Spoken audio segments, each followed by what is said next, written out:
The proposed rate increase for fire and EMS contracts between the City of Hillsboro and 7 area townships was discussed in a Finance and Street and Safety Committee meeting Wednesday night.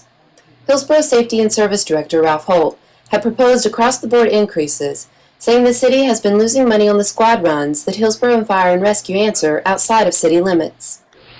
So far, the first 7 months of this year, there's been 42 more squad runs to the township than there has been in the city. There's been 1,939 miles more put on our equipment than has been put on in the city.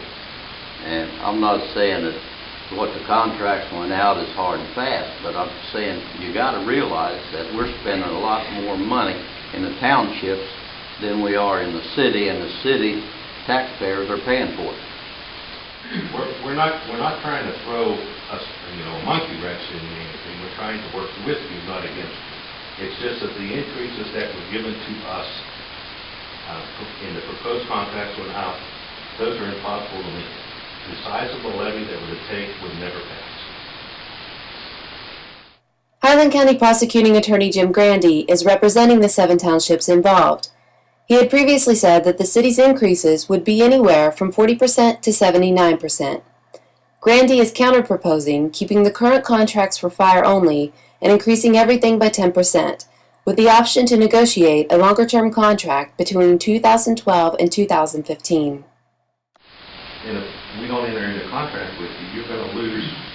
I think last year's total contract revenue was somewhere around $191,000 thereabouts. You lose that. Right off of that. We're saying, well, you keep that plus 10%, and then we negotiate 2012 to 2015. I think the 10% is a good stopgap right at the moment.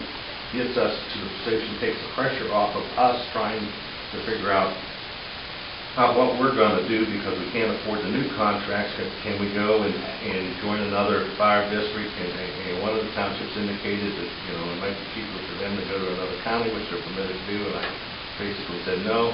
We've all said we've got good service. Let's see if we can work it out. That our proposal, I think, is a good stopgap, and then we try to negotiate so you get something for fire and EMS. We then can figure out what size of a levy we need to put on and get that on the ballot in 2011 so that we can start collecting it, hopefully, if they'll pass in 2012 and ongoing.